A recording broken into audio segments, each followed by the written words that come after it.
So yeah, I told the guy, look, I'm not robbing you. I'm borrowing this money. I'm borrowing your car. I'm going to borrow your dog. You're on the internet now, Dave. We're live? Yes. So that's the story I was working on, the new fiction novel. Hi, everybody.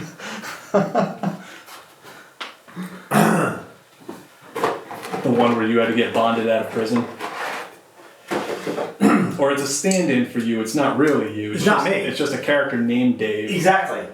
Very similar, who has a goatee and wears glasses and... Hearing aids. Well, actually, they're not in today. What? Well, welcome to episode 18, everybody. Thank you for being here. And sorry that our intended guest was not here. I had everything all set up. I'll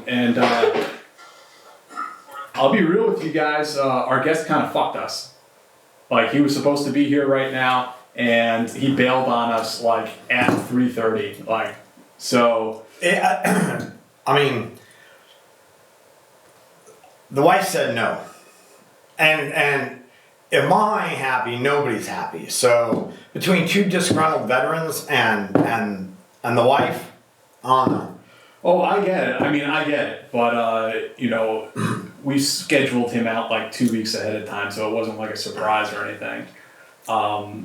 Had I known even a day prior, we probably would have planned this differently than jumping out of our ass out at the last minute. But I didn't want to just after we announced we were doing it at 3:30 today, I didn't want to just step away from it and not go through. I did. Yeah, of course, but we are here. Well, see, the thing is, tomorrow's Thanksgiving too, so that kind of rules that out. So, it is. I'm going to be gone. I'm going to be out of the city. Oh, it's a training holiday. I see how it is. It's a training holiday, and I'll be gone Friday too. So, anyways, here we are. We do have some issues to get into, though. Actually, some that are pretty big and pretty controversial. The Whiskey Warrior incident. I got some very nice emails from readers over that, and also some ones oh, you just believe anything the feds tell you, Jack Murphy. And but that was a big controversial thing that happened last weekend, really, over the weekend, where a veteran barricaded himself in the house and took the Instagram live and started talking about how he was getting red flagged because he was a veteran and all that kind of stuff. And that all turned out to be bullshit. So we'll get into that. Then you had actually something that a viewer had asked us about repeatedly was the... What was it? Nolan? Was it? I think it was the Pirates in the Caribbean. Nolan, were you? Hey, Nolan, how's it going, man? Hey, Nolan, were you the one who asked about the Pirates? I think it was. Yeah. Oh, we're getting some questions. Hey, we'll take questions today, too, because we only have a few topics. Yeah. We don't have time to talk about the Pirates of the Caribbean and the Pirates of the Yucatan just a little bit. We'll talk about the Whiskey Warrior. Why was he called the Whiskey Warrior? Was he drinking whiskey? Yes, he was. But that was his handle on Instagram. Okay. I feel it. Well, I'm glad somebody does. He was feeling it too. I'm not sure if he's feeling it now, but yeah, he was feeling it at the time. And then a little Trump news. Of course, you can't. You can't escape it. You can. I do. I can't because I work in the media, and and just the guy's posting stuff that impacts national security every day. So you end up I don't want to write about. I do want to write about national security, but I don't want to write about Trump tweets every day if I don't have to. But he is, actually this was not a tweet, this was an interview he did with Bill O'Reilly where he said that yes, he is moving forward with putting Mexican drug cartels on the list of foreign terrorist organizations. So there's a lot of ins and outs to that, and we'll get into that a little bit. But most of all, I hope everyone is having a good Thanksgiving holiday now that you're coming off of work just about this time if you're on the East Coast. So I hope everyone's having a good one, and we'll try to put on as good a show as we can. Yeah, we're mildly unprepared for this, but you'll never know. They know, Dave. They know. Tell me about the Pirates of the Caribbean story that we got asked about like several times. Yeah. So, interesting enough, I think that when we were first asked about it, it was because there had been an attack in the Caribbean, which mostly pirate attacks that we hear about, and they've kind of petered off. Mostly the Gulf of Aden and some down in West Africa, right. And then maybe some down in the Malacca Straits in Southeast Asia. Right. Well, what these are, and this is a relatively new phenomena in terms of what's going on down there. Is there have been an average of 16 pirate attacks a month in 2019 in that area. In the Caribbean. Yeah, and that's a dramatic increase. Yeah. Now it's interesting because the Mexican oil company is a state-run oil company called Pemex, and they just posted like $88 billion or 88 billion peso loss. Yeah, Pemex. Yeah. So Pemex, yeah, which is like $4 billion. So, you have a surprisingly failed state-run business. It's always shocking when a state-run business is losing money. Well, they're alleged to be in pretty deep with the cartels also. Well, and I think that's what's interesting is that, and I don't have any information on this. There's no I am just this is all conjecture. Because when you look at sort of their financial history and their losses, and you also look at sort of the state of corruption in certain parts of government in Mexico, and with the rise in these pirate attacks, these pirates are taking equipment to sell on the black market. They're taking ships' communications equipment. Mm-hmm. They're taking ships' navigation. They're taking rebreathers. They're taking oil refinery, oil rig. It's different than Somalia where they kidnap people and hold them hostage for ransom. No, they're selling off the ship. They're robbing. They're robbing. They're not taking the ship. They're just taking. I don't think that they're just taking a bunch of stuff. And I wonder. You have to wonder how are they finding a market? How are they? And it almost makes you wonder. Is it sort of a circular thing? Are officials at Pemex, are they buying this stuff back to write it off? Is this part of some It's like an insurance scam. Yeah, is this some sort of thing that because it's a state-run company, so you'd think that the Mexican Navy, that they would be hot on it, and I guess they have deployed some ships in that area. And I don't know really how much traffic goes on and if those ships can be covered. I mean, why not put teams on every ship? I don't know. It's probably they'll run into the same legalities that they did in off the coast of Somalia. Well, I don't. Will they? Because is that international waters where they're drilling in the Caribbean? Well, where they're drilling, that might be an economic exclusive zone, but international waters is once you're 20 kilometers or 25 kilometers off the coast. Yeah, I don't know how far it is. I don't know how far it is, but being that it is a Mexican company, mm-hmm. that the state owns the company, one would think that they would be able to police those ships, with their own forces. So it's just, I don't know. I think it raises a lot of interesting questions. And maybe it doesn't. And maybe I'm just not well-read enough on it. I don't think it's crazy what you're saying by any means. When I was doing some research on the Somalian pirates, I was talking to somebody who really studied them and worked on issues in government also dealing with Somalian pirates.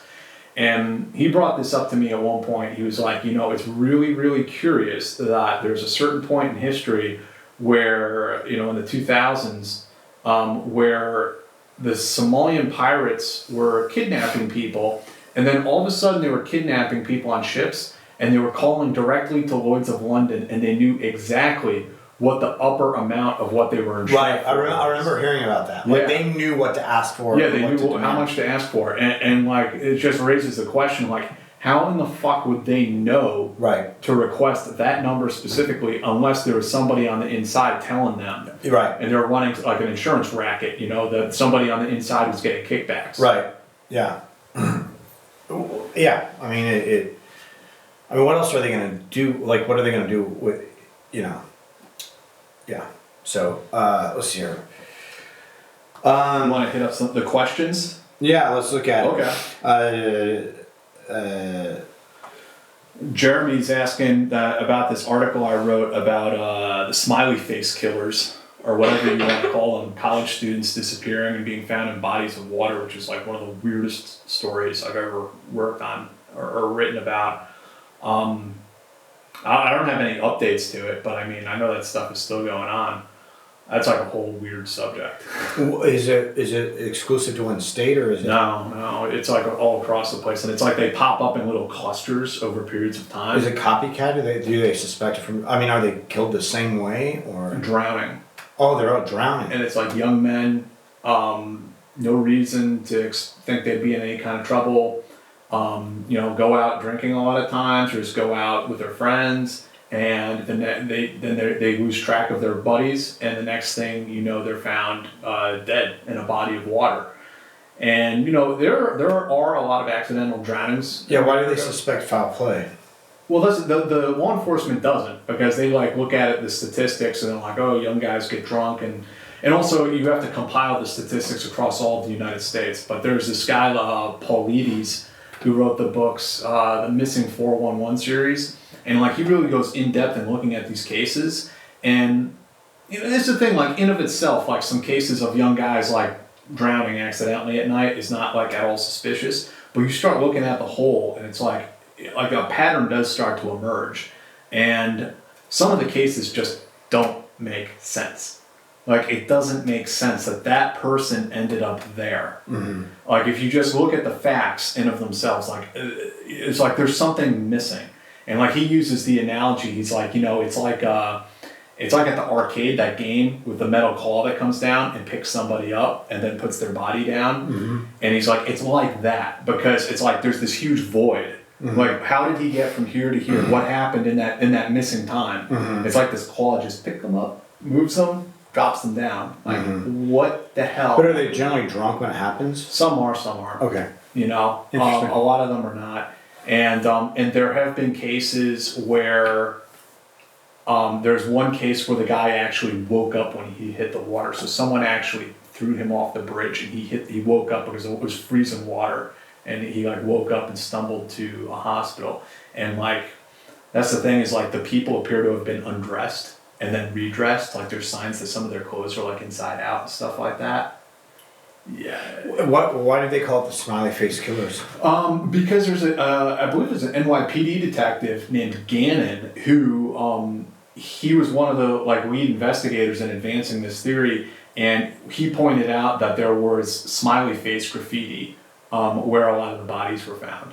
Now, whether or not that's really connected or not, it's unknown. But it was just something that he noticed. Yeah. Interesting. Yeah. Secretary of the Navy fired.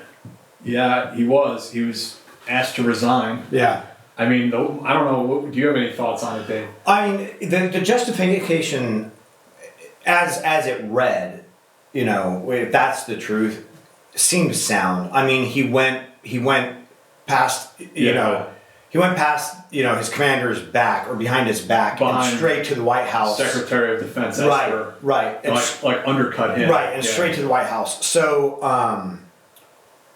it's a shitty situation. You hate to see a guy, lose his career like that. But he brought the house. He knows better. Yeah. He knows better. You can't do that. Yeah, the whole story is weird, and I definitely think there's some pieces missing. I agree with your point on that, and I think Esper had to fire him. Yeah. But there's also some like weird stuff because like public, this guy, his name was Spencer, the Secretary of the Navy. Publicly, Spencer is like the good order and discipline guy, and you know I disagree with my president. I don't think you know this. Okay, dude, if that's your view, got it. But then, as it's been reported at least that the deal he was trying to cut with Trump behind the scenes was do not interfere with the proceedings. Right. The proceedings being revoking the board that would determine to revoke Gallagher's trident. Right. Do not interfere with the Navy's process, and I will deliver the preferred result that you have, Right, which is to not revoke it. Right. Which that alone brings up all kinds of like improprieties. So he's saying he's going to go and tell these guys what their board is allowed to determine. Right. He said he would fix it. Yeah, he was going to play Mr. Fix-It. Yeah, the fix was in. Yeah. So there was a lot going on. Yeah. So I mean, as it looks on the surface, because that's good. That's really all we have. As it looks on the surface, his firing was completely justified. Yeah, I think so too. Yeah, I think Esper didn't have a choice at that point. Because, I mean, imagine how embarrassed the Secretary of Defense must have been when Trump is like, well, we already hashed this out with your Secretary of the Navy. Right. And he's sitting there like, what? What the fuck? What's Right. going on here? Yeah. The Cybertruck? Elon Musk's Cybertruck. I just saw the videos of like everyone making fun of it. I don't know anything about it though. I don't know anything about it either. We'll have to do that next show, sorry.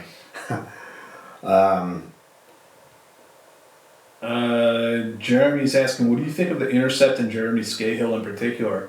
What are both of your daily news sources? Jack, what does your journalist wife read for daily news? I don't know what she's reading. What I read, I will look at The Guardian, The Atlantic, I'll look at The New York Times. I will look, there are some like personalities, like actual like journalists that I will look for being in special operations or let's just say defense news and writing about special operations news. There are people like Sean Naylor, Kevin Maurer, who are journalists in that field that I would look to, and other people, personalities whose opinions I admire. Some of them are like retired military officers who, you wouldn't even recognize the names if I said them, most people, but who are very smart on their given topic. There are people like John Robb, who's a futurist and something of a defense analyst who I looked at his thoughts. He usually has very insightful opinions. So I guess it's just a matter of building up your database of where you go and what you look for. Yeah. I asked Jack. I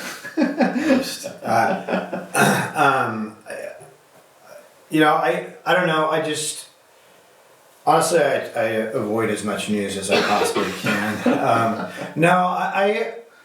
I look through YouTube a lot. People who are left leaning, people who are right leaning. People who are doing, alternative news. I don't mean like conspiracy news, but just like alternative news. Infowars.com. And generally,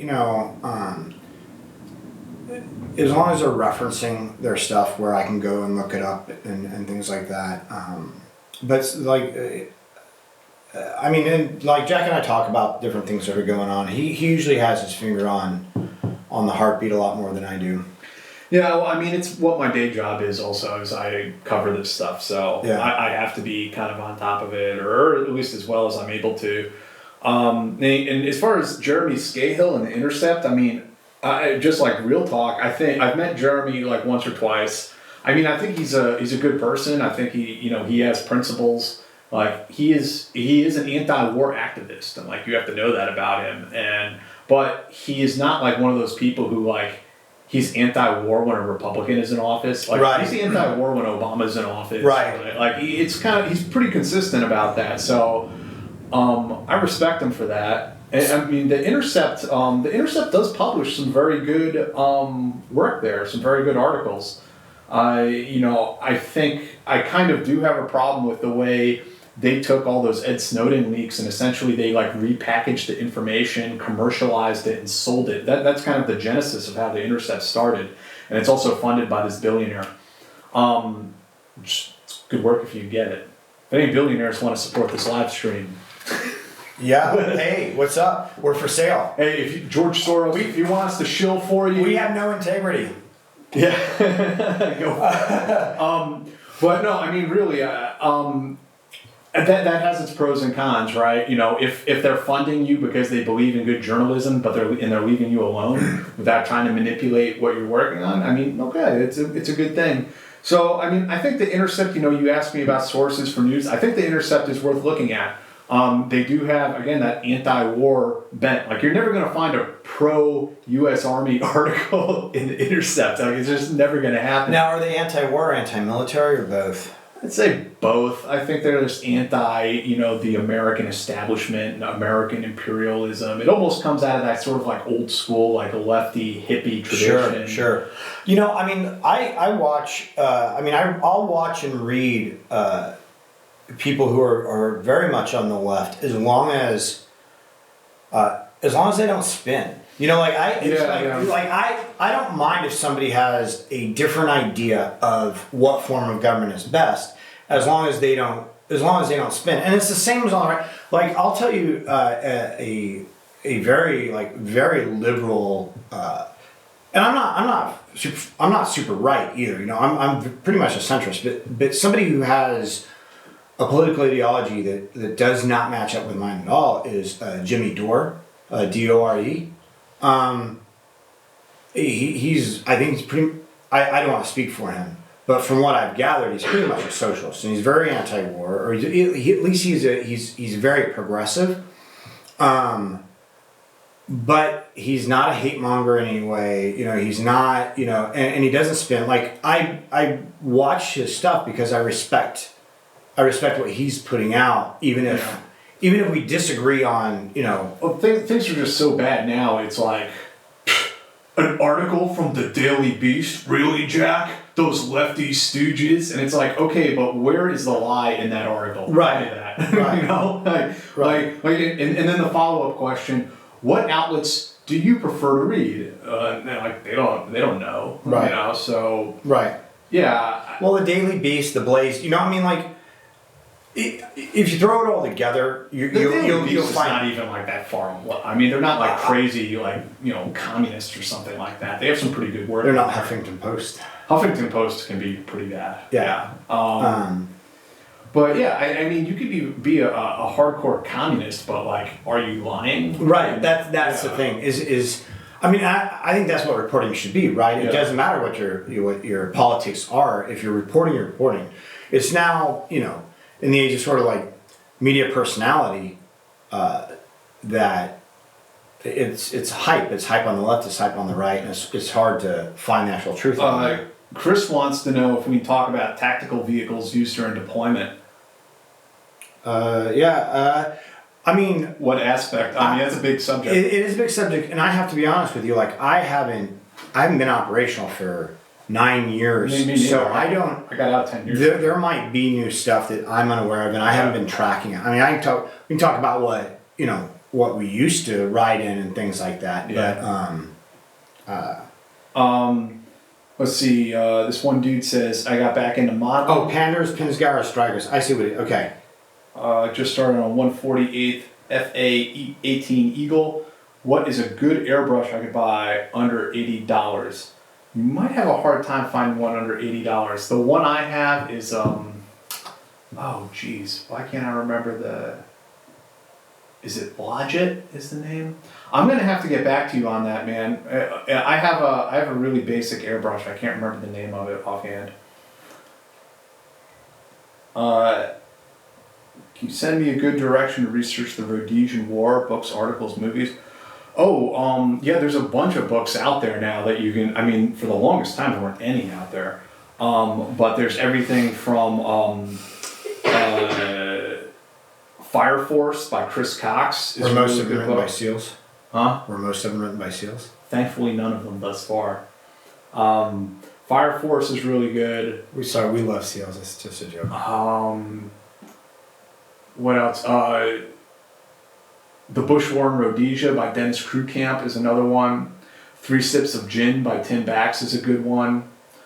Ron Reed Daly wrote a book about the Selous Scouts, so the commander of the unit, and that's tough to track down, but it's out there.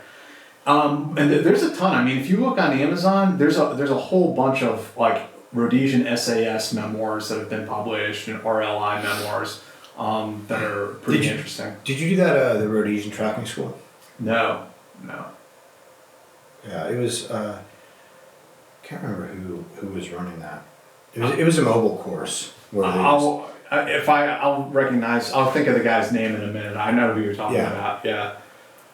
Thank you, Alex and Camo Steve. Yeah, thanks, guys. Appreciate your questions. Somebody else asked, Sahara, the Iranian consulate in Iraq just got burnt down. Protesters preventing firefighters. I mean, that's been a constant source of. Thoughts on Tim Kennedy? On paper, he seems a cool dude, and he's a hard charger. But every time he opens his mouth, it just seems like he has no idea what he's talking about. I've never met Tim Kennedy in person. I'm trying to think if I ever interviewed him.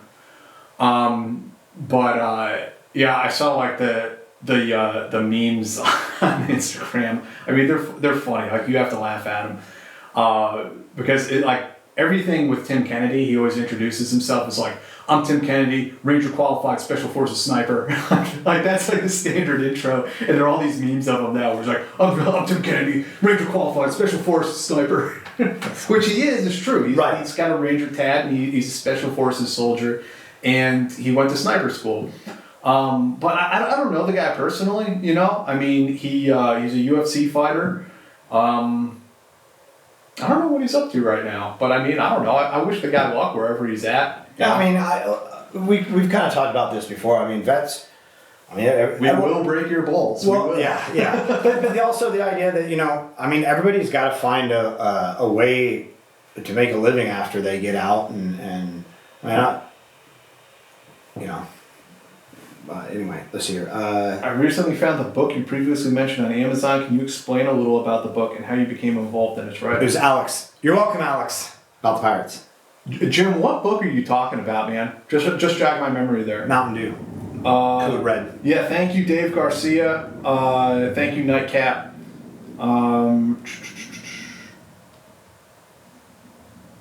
Thank you, Jeremy. So let's get into this Whiskey Warrior story for a moment. This story was a major controversy in the veteran social media netherverse. Would that be the veterosphere? Vetrosphere? The hetero-vetrosphere? I don't know, but it's the vetbrosphere. The vetbro hetero vetsphere. Oh, son of a bitch! I don't have to work on this. It's going to be a mouthful regardless, though. Stand by for next week because Jack's got something special for you. So this cat, he is a former infantryman, 11 Bravo, Afghanistan veteran. What unit? I'm actually not sure. I think he might have been 10th Mountain, but I'd have to check on that. So he lived in 11 Bravo is infantry, for those of you who don't know. So he was a grunt. And the infantry is the army, and everything else supports the infantry. They should actually rename the army and call it the infantry. And friends. And friends. The infantry and friends. Yeah. Yeah. That's legit. And if I were your Secretary of Defense... But what color beret would you give them? I would make them all wear... Wait, the infantry or the friends? Both. I would make them wear patrol caps. We're going back to the patrol cap. None of this beret nonsense. Tired of it. Berets... I'm sick of it. They're useless. I mean... You know what else is useless? Charging the American taxpayer to change the freaking Class A uniform every 2.5 years. And all those... That's another rant about the camouflage uniforms. I'm about to freak out right now. I can feel it coming. Why? Are they coming out with a new camo pattern? No. They're actually doing the right thing, consolidating to... They're all going to wear that Scorpion multi-cam stuff. I don't know what the Scorpion is. It's multi-cam. It's just like the Cry. It's multi-cam, except they don't have to pay Cry. They don't have to pay Cry? Yeah. Nice. Yeah, that's exactly what it is. Nice. So it's Chinese multicam. I think actually it was part of testing way back in the early 2000s where they submitted the patterns that were submitted to DoD for testing were like actually the rights were turned over. Okay. So then when they went back and they're like, hey, we need to find a new camo pattern to get away from that ACU crap, and like Cry and a bunch of other companies submitted their stuff, and the Army did this big multi-year study and then said, no, we're not taking any of that. We're just going back to this thing that we had from like 10 years ago that we have the rights to. Yeah. So they fucked everybody. Nice. All right, so sidebar aside. Alex Booth lives in Mahopac, New York, which is up in my neck of the woods where I grew up in Westchester County. He gets into a situation where he barricaded himself in the house. The police surrounded the place and refused to come out. And like he was wearing his like army uniform, his plate carrier with a knife strapped onto it. Did not have any weapons. We'll get into that in a minute. Aside from the knife, he didn't have any firearms or ammunition or anything like that.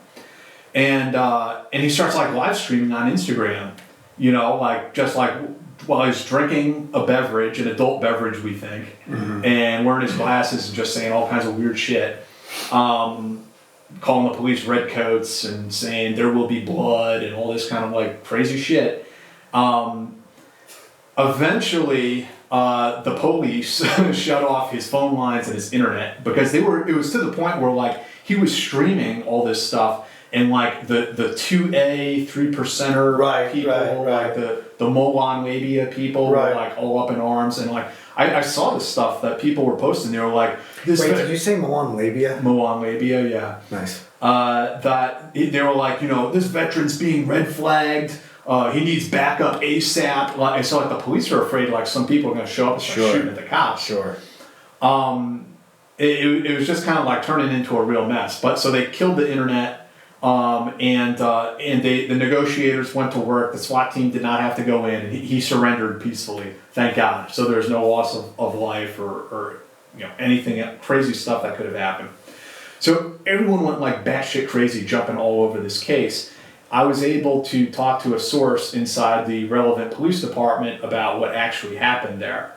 And so what had happened was, let's make sure that I'm getting this right. I'm looking here at my notes. Okay, so yeah, it was in September that the police were called to Booth's home by his wife, who is now estranged wife, calls because he was allegedly intoxicated and arguing with her, and she claimed to the police that he would just like sat down and started like loading his shotgun while he was staring at her, while she's like there with their baby in her arms. So she calls the police come in, it's considered a domestic violence issue right off the bat. So that triggers New York state law right there, and the police confiscate his firearms because of that, because it's a domestic violence issue. So this notion that, you know, these red flag laws were brought in, that they were targeting him because he was a veteran, that was bullshit. So but that was back in September, okay? So now they're estranged. The wife is living in one place, he's living in the other. And he has no guns. And he has no firearms. No firearms. The estranged wife alleges that she woke up the day of this incident this week, and he was there in her home staring at her while she was sleeping in bed. Like she woke up and he was just there. That's creepy. So she calls the police. By the time the police get there, he is left. One of the police officers goes to his residence where he's staying to see if he's there. And the police officer said he thought he heard a gunshot, which based on what we know here, looking at it now, like that is almost certainly not what happened. Like I'm not saying he's a liar, the police officer, I'm just saying it almost certainly was not a gunshot because his guns were confiscated. So that doesn't seem plausible, right? But nonetheless, he thought he heard a gunshot. Then they call in it turns into a big fiasco, right? Mm-hmm. Like now they see him barricading himself in the house. So now, okay, the like county SWAT team, it's not called the SWAT team. It's like, well, he thought he heard a gunshot, but who else would have been in the house with him? So I mean, going off the best information that they had at the time, it was either it was most likely a suicide. Right? Yeah, well, no, because they saw him after that. They saw him barricading himself in the house. Right, but what I'm saying is, it seemed like he called for he called if he heard a gunshot and this guy was the only person in the house that lived in that residence. He wasn't calling for like EMS and backup for a suicide attempt or suicide. He called for a tactical team. I don't know exactly the sequence of events there, but I think he definitely called it up when he thought he heard a gunshot. Right. And then when he shortly after saw him barricading himself in the home, then the tactical team's getting called and the negotiators and all that, because now he's like barricading himself out, like, I'm not coming out, fuckers. Okay, don't. Like this is what I don't understand about police tactics. I kind of agree with that. This is what I don't understand about police tactics. Why do you have a SWAT team on if there's nobody else in that house? Thank you, Voltage Blue. Appreciate it, man. But you know what I mean? It's like if he says I'm not coming out, it's like who do you have in there with you? Yeah. Nobody. I'm not coming out. Okay. It's the same. Have a nice evening. It's the same thing with like no knock warrants. My question is always like, why don't you just wait till the person's coming out to work and arrest them? Like, what's the point behind it? Yeah, I think one of the problems with like no knock warrants, unless you are 100% expecting like a high risk, because like the IRS does no knock, and it's like really like you're gonna barge into a business that's behind on their taxes with guns. It's like why don't you just wait till the guy goes down to the gas station to buy a Mountain Dew? Right. I mean, it's and that was one of the big things that came out of the Waco. Was that they went and did a standoff when like those people were out in the fields like working the whatever agriculture they had. Yeah. It's like the Fed and David Koresh would go into town often. He knew like he was on good terms with the local law enforcement. I thought, like with the local sheriff. Like they could have just gone to local sheriff. Anytime they could have gone and hemmed all those people up. Exactly. Like there's no reason to turn it into a big standoff. Yeah. Were they weirdos? Maybe. No, they were definitely weirdos. Maybe, but in America, you can be a weirdo as long as you are not harming somebody else in your weirdness. So anyway, that's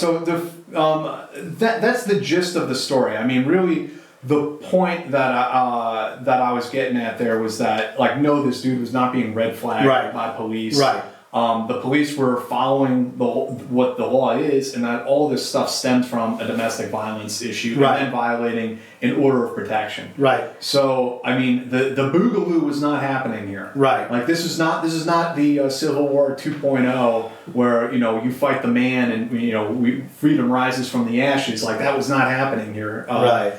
So.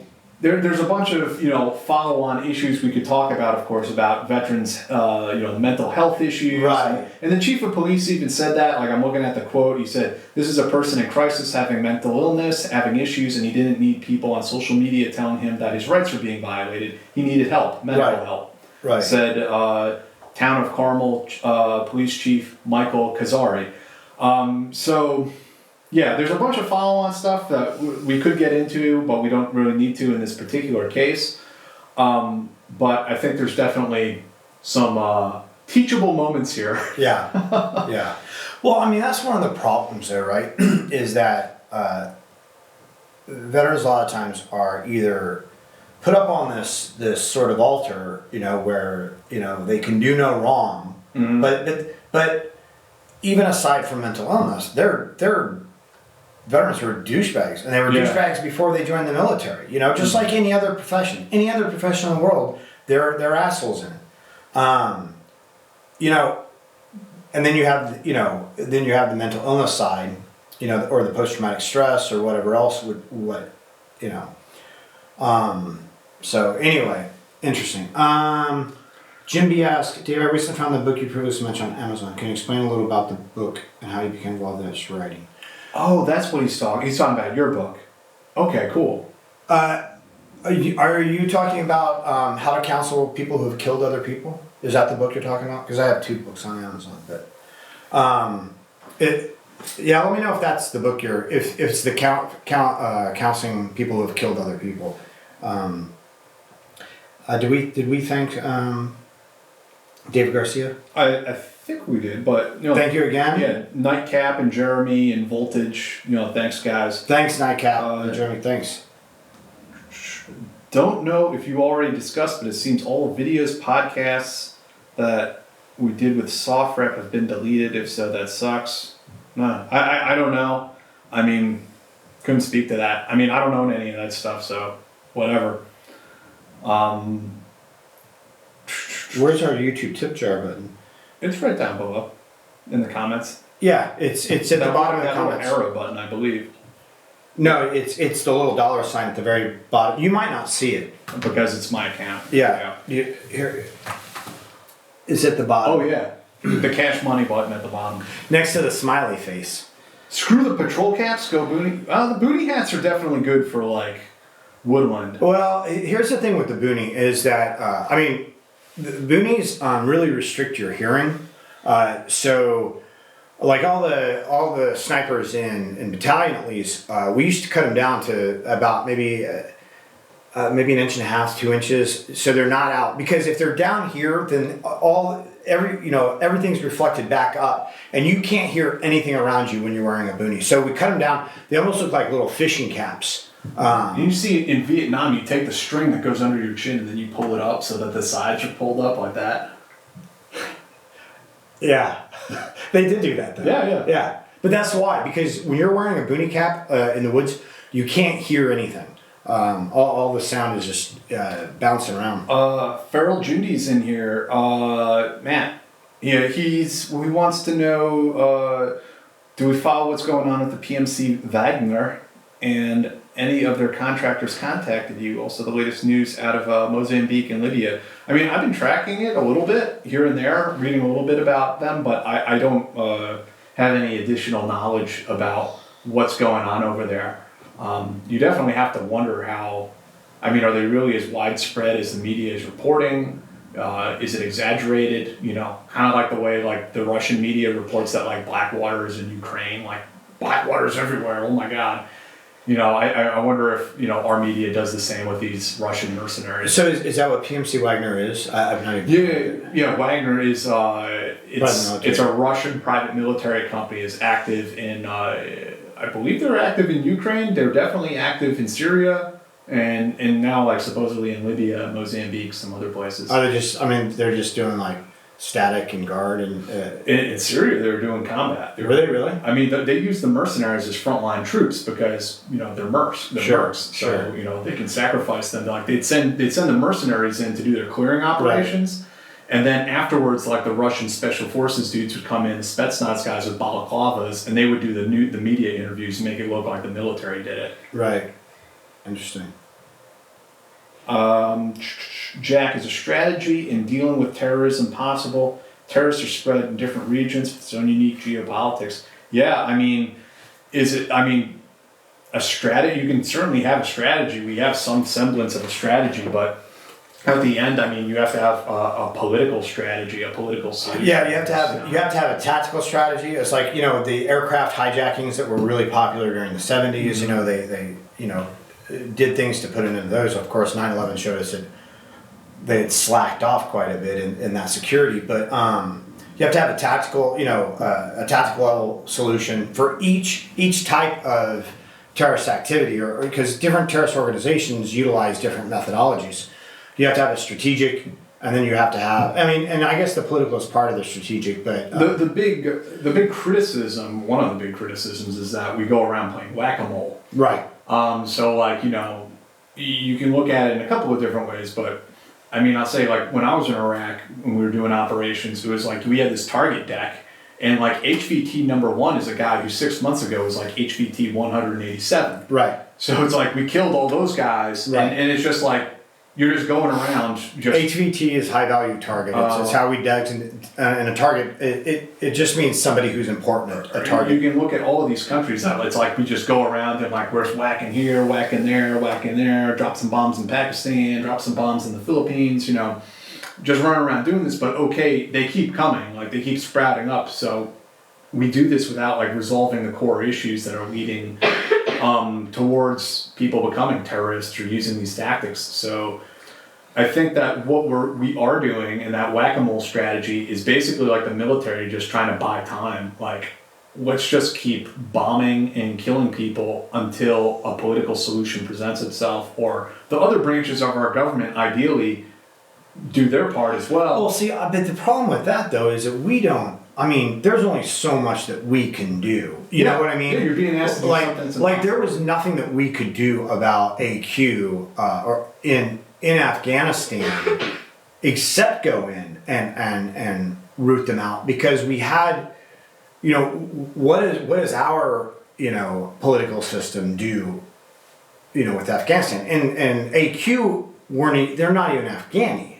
You know, so does that mean we need to go to Sudan to, right. You know, are we responsible for bringing, like, you know, basically the middle class to all these different countries, so that these people don't want to go out and do this? And then, you know, the flip side is, you know, so you say, okay, let's address the political and social issues that lead to terrorism. Well, now you get into nation building. Right. That's a dirty word. It's tough. That's a dirty word. You're not allowed to use that. You know, the Israelis also, I believe, came to this conclusion that, you know, at some point when we were doing the whack-a-mole strategy, if you want to call it that, or tactic, that, you know, you start targeting the terrorist, and the terrorist leads you to the bomb maker, and then you start targeting the logistics lines, and you start targeting the guy who drives the parts for the bomb, and it just kind of like goes on and on and on. Right. Can there be a successful strategy? I mean, it's hard to see. It depends. Define success, first of all. Right. What is that going to look like? I think the question we're going to get into in a moment with the Mexican drug cartels really puts a finer point on it, is where does this thing called the global war on terror end? What is terror? Can we fight terror? Can we end it? And look, if the IRA were still active like they used to be in Northern Ireland, would our global war on terror encompass that? You know, like, because, you know, right now we have a very specific idea of what terrorism is, because, you know, it was in our face, large, you know, on 9/11, and, you know, for those of you who are alive or you know, aware at that time. But, you know, terrorism has been around for a long time, and there are many organizations out there that are not religiously motivated. Mm-hmm. They might be politically or ideologically motivated. So the IRGC is on the terrorist list now. They got listed, I think, this year, and that is an apparatus of the Iranian government. I mean, yeah, it's not like Al Qaeda. Right. So when you talk about, you know, how do we deal with terrorism? I mean, are you just you know, talking about Salafists and Wahhabis, you know, the you know, mm-hmm. jihadi terrorism, or are we talking about broad spectrum terrorism? Because there's no single solution. Like the Timothy McVeigh types, right? What exactly. You know, yeah. So I mean, it's tough. I mean, there are definitely things that we could be doing in the United States to safeguard ourselves better, but unfortunately, the government wants to pay TSA agents, you know, $18 an hour or whatever, and nobody's gonna do. And I mean, we can't go back in time, of course, but I mean, I think, you know, destabilizing Iraq was like just through that area, that region, in a chaos. Destabilizing Iraq was a horrible idea, and, you know, I mean. And then destabilize. Because we the thing about America. Oh, go ahead. I'm sorry. Oh, I was just going to add that, you know, Syria, Libya, and then all these places. You know, so Bush does it, and not just Bush, like you know, the government supported, Congress supported, like they voted for it. Yeah. You know, so we can't just lay it in his lap. Now they're trying to pass the buck and say, well, you know, he gave us misinformation. I'm pretty sure everybody had the exact same information. You know, but you know, and we go back to Iran. You know, with the Shah and everything, and we have not learned our lesson. Yeah. You know, we have not learned our lesson. You know, we saw that type of thing with Yugoslavia when Tito died, and it broke up and just this, you know, fractious fighting. It's like, look, Tito may have been a world-class asshole. Saddam Hussein was a world-class asshole. You know, whatever. But they were secular. They kept, you know, they were brutal dictators, but see the whole like think tankistan and all of these like elites in DC, and I mean, I'm sorry, but let's call it what it is. I mean, Americans writ large are not like, oh, we need to go destabilize Iraq and Syria.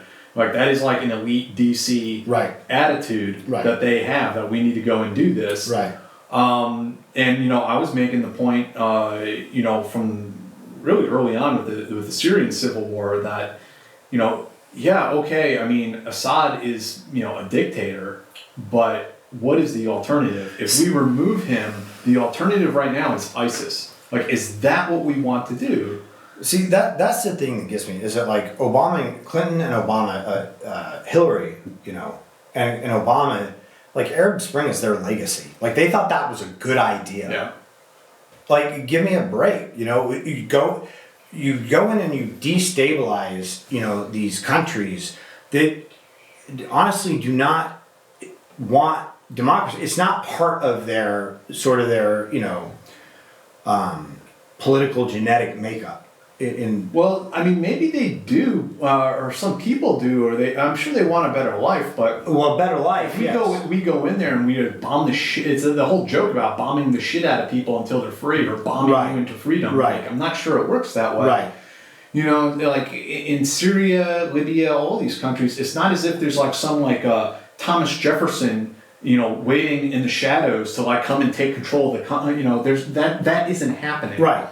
So, well, it's like when we're going up against Assad and we're starting to, fund and pass out weapons to everybody. There's no like, hey, are you ISIS? You can't have the weapon. Yeah. Are you ISIS? You can't have the weapon. It's like, oh, you're going against Assad? Here. Or they very quickly learn to say, we're not ISIS. Right. We're secular moderates. Right. Right. And as Americans, I think we collectively we tend to think like these people in these countries are stupid, like they don't know how to game the system. Right. And just as well as I do. I mean, they learn very, very quickly. Well, they don't learn. Like in a lot of these countries, because of the poverty level, they've been gaming the system for a long time. To survive. They're way more savvy than the average American. Yeah. When it comes to that. Yeah. Not because we're dumb, we're just coddled. It reminds me of, Somalians especially are very good at running scams. And there's probably the most notorious pirate in Somalia for a long time was Afwene. And Afwene was brilliant in the sense that he was like I said, the biggest pirate in Somalia, engaging in piracy and all this ransoms and everything else. He was also the beneficiary of UN funding for a counter-piracy project. Brilliant. He had the whole market locked up. Yeah. I am the cause and the solution to all your problems. One-stop shop? Yeah. Yeah. Good work if you did. Yeah, right? Yeah. Oh, man. Let's see, what else do we have in here? What do you guys think about Japan establishing themselves in the Middle East? Do we say thank you? Voltage Blue, thank you very much. Really appreciate it. Do we say thank you? Yes. Thanks. All right. What do you mean about Japan establishing themselves in the Middle East? I mean, they're trying to push out a little bit in Asia, but they're still very limited. If you mean that they're like creating commercial enterprises and things like that, I mean that's just they're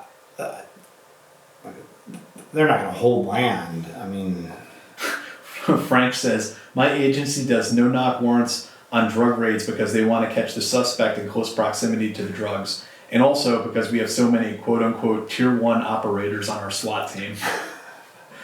Like, that's the thing, like, dude, again, if this person has a history of being violent, there's suspicion they could be a hostage situation.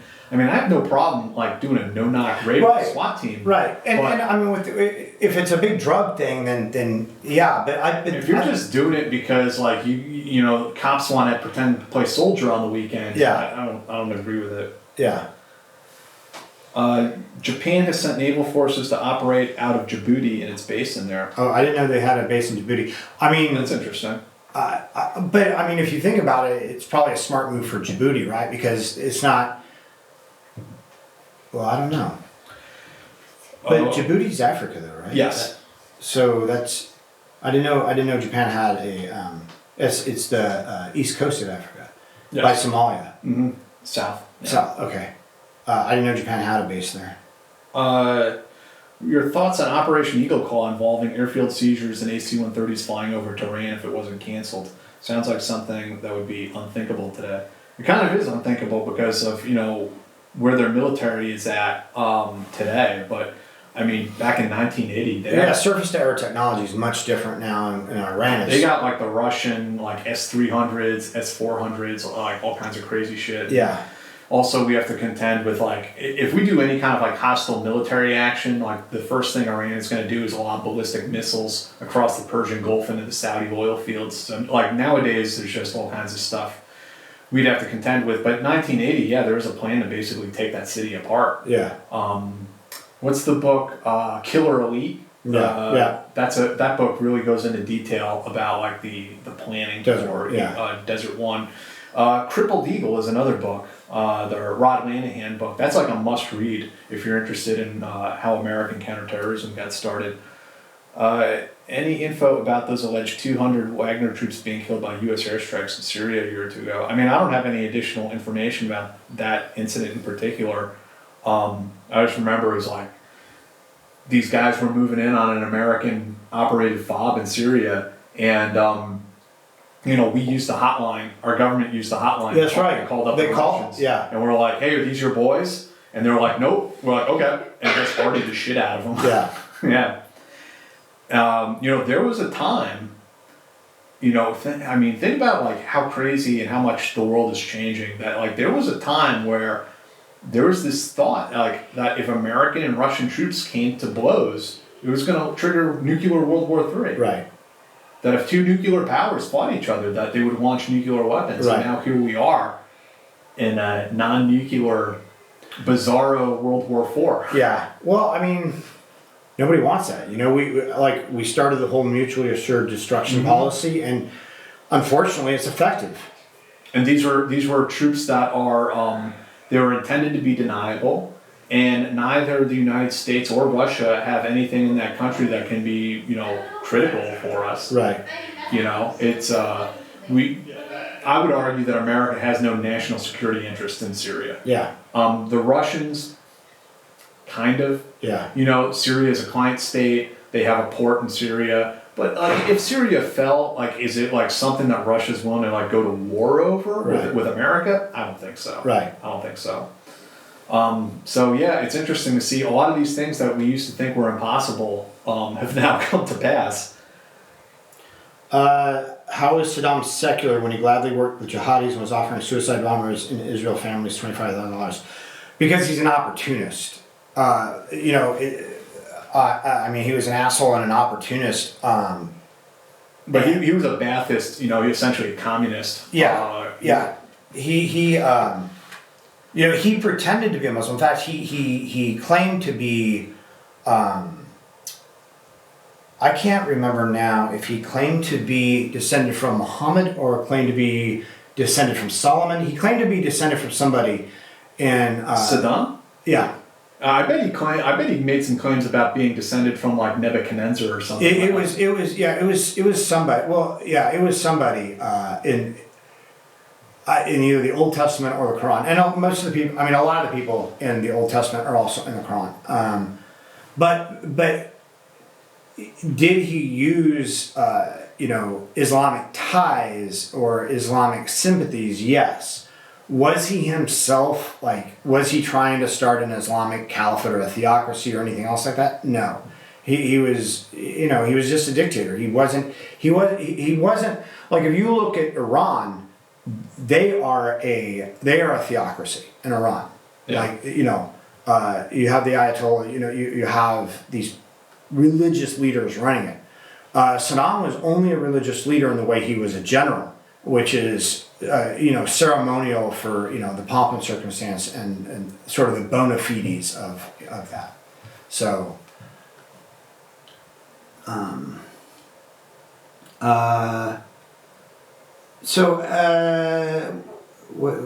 Jim, so I used to do a lot of executive coaching and I used to teach meditation and different types of resilience skills and things like that. And then a friend of mine who is a therapist, a doctor, Richard Nongard, we put together a course that we gave in a number of states throughout the United States to a bunch of psychiatrists, therapists, counselors, whomever, on counseling people who have killed other people, because like one of the things that used to bother me, well, I mean, not used to bother me, but was kind of annoying, is like when people would find out that you had been to war, a lot of them, their next question is, well, I don't know if I should ask this, but have you ever been in combat? Have you ever killed anybody? And when you go, yeah, well, yeah. Then the one or two questions generally comes after that. One is how many, and the honest answer to anybody who's been in combat is, I have no idea. Well, I have no clue.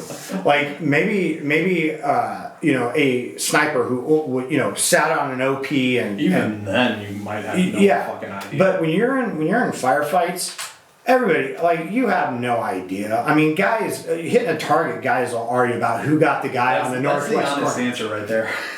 You have no idea. And then, hey, if I threw a grenade, does that count? If I threw a thermal barrack and brought down the roof, But yeah, when you're in a firefight, you have no idea if you killed the guy or not. Like you might shoot and he might go down, but three guys on the line are going to all claim to have shot him. Yeah, absolutely. You just have no idea. So that's generally the first question, or one of the first two questions is, how many people have you killed? And just like, I don't know. And then you can say I shot at a lot of people. And then the second question is, how did you get over it? Like, did you ever kill anybody? Yeah. How did you get over it? It's like, why do you think I had anything to get over? They were shitheads. They were bad people. They were boarding up schools with girls in them and burning them down. Why do you think I had a problem eliminating them? Like, is this like this whole like idea that somehow we're supposed to be tortured over this is a very new concept in the history. Like fighting the enemy. I mean, it's like one thing if like you run over a kid. Right, 100%. It's like when two warriors show up on a battlefield, it's just kind of understood. Like it's consensual. Somebody's going home in a bag. Right. It is consensual. When two, especially in today's like volunteer military, when you're out there on the battlefield, it is a everybody's game. Everybody's going, hey, we're here. You're here, we're here, let's do this, right? And we feel our cause is right, they feel their cause is right. All right, let's think that, killing kids is cool, fine. But, so the thing is that, like, I know that, like, some veterans, not a lot of veterans have seen combat, but for some of the veterans who have, I think that there's the possibility of when they go into the VA or when they go in to see people and those therapists project their idea of what it must feel like or what it must mean to take a human life. It's like, well, if you want to talk about it, you can. It's like, no, I don't need to talk about it. Now, I think you're just deflecting right now, And so what that starts to do is starts to undermine the veteran's psychology, or their sense of self, and go, I don't feel... Did I do something wrong? Well, not did I do something wrong, but am I I don't feel like a monster for doing that, so am I a monster for not feeling like a monster? Right? Not did I don't, that's the question I've had, and I don't honestly think I killed anyone when I was overseas, but I mean, definitely saw like dead bodies, people we'd killed and stuff like that, and I didn't fucking care. I still don't care. Yeah. But then you have to ask it is so not a problem for me. Like then what you said, it starts to because you see and you read all these things or you hear people talk, am I supposed to be traumatized by that? Right. And then am I wrong if I'm not traumatized? Yeah, because I don't feel traumatized. Right. So the start of the project, and the book is really just it's based on the workshops that we gave. And the start of that was working with these therapists, these psychiatrists, all these people saying, hey, look, not every combat veteran, and it's not just about combat veterans. It's it runs the full gamut of people who kill other people, whether they're criminals or a bus driver who runs over a pedestrian, because it's sort of this praxeological approach, all these different things. But when it comes to veterans, having the therapist not project their own sense of what they might feel like Right. if they killed somebody. Like, they might think that killing a human being is the most horrible thing in the world. And generally, therapists try not to project their own feelings onto their patients.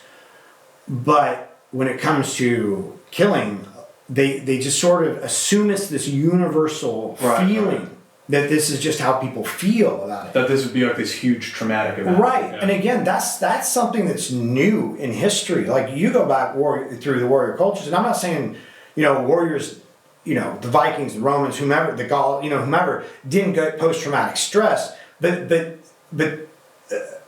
those were from very specific situations, maybe not from taking a life in the field of battle. So I think it's like one of those things that like we want to tell ourselves this like culturally and socially like it must be horrible because it's like so divorced from our like day-to-day life. Right. Where, like we really want to tell ourselves and feel as if it is this like abnormal, strange thing. Right. Well, and if you think about it, like, especially in America, where we're so removed even from our food source, so we're not even killing the animal. Like, death is not a part. Death is like, if our kid's goldfish dies, we try to cover it up. You know what I mean? Yeah. Like that's how afraid of like death we are in this culture. Yeah. So but you go to the majority of the world where they're slaughtering their own farm animals or whatever. Right. Or people die all the time. You bury your own parents out in the back. Right. I mean, people don't die at home anymore. They die in hospitals. We lock away. Like, we're not exposed to death. So death is a very scary thing for Americans, and then the idea of actually facilitating that death. Right. Just horrifying. It's horrifying. Yeah. So anyway, but then we also talk about, what do you do with, like in a lot of like metro centers, like if a bus driver runs over a pedestrian, the first thing they're going to do is put that bus driver on administrative leave for 30, 60 days while, they do their investigation. Well, that's the worst thing you can do for somebody who has, been on the job for X amount of time, or a cop, or, whatever, who's been on the job for X amount of time. You can take them out of the bus, but if you send them home and away from what's familiar, away from their job, away from their peers and their colleagues, you're probably going to send them in a spiral. And then also like dealing with, criminals who kill people. Like, how do you counsel them? Because that's a different methodology. Are they remorseful? If they're a sociopath, they're not going to be remorseful. But that's how the project started, and that's what it was about. So it's awesome. Yeah. And you said you were thinking about like updating the book or something like that? That's actually another book that I'm going to update. Oh, okay. It's the other book I have out there, which it was a book for coaches, but it's about fear. And I need to. I want to make it feel a lot. I want to get into that whole topic of like your time in coaching. We'll save that for another episode because it's like worthy of like a larger period of time. We need some more time to devote to it. Yeah. But yeah, that stuff's really interesting too. Like, I think coaching kind of gets like a bad name because they assume that you're like a pickup artist or something like that. Well, it's not just that, but there are so many like life coaches and executive coaches, a lot of them with no training. It's like, well, I give really good advice. I was like a drill sergeant. I was like, okay, what do you, I mean, we do mission planning. We do, all right, what are you going to do? When are you going to get it done by? Okay, so let's back plan this. Backwards plan it, and we'd set it up and we'd have like, they'd write me checks to charities, post-dated or whatever. And if they didn't get their tasks done, that check went off to the charity. Because it's like, we're getting hot on this, but yeah. So you didn't like flare your nostrils like that and like lecture them about mindset. No. You need to have the special ops mindset. No. You didn't do that? No. I believe that everything we do has a purpose. Everything we do has a purpose. It has a beneficial purpose, even if it's coming out in a really crappy way. There's something that our system wants, and so it's moving through the filters that developed, throughout our life, our childhood, whatever, and it comes out. So if we can identify what that want is, what that positive thing is, then we can redirect it to a more beneficial thing. I I never wanted a person to be against themselves. You know, Right, it's just right. like, let's take what's there. It's like you're using your emotions in a positive Exactly. way. Yeah. Exactly.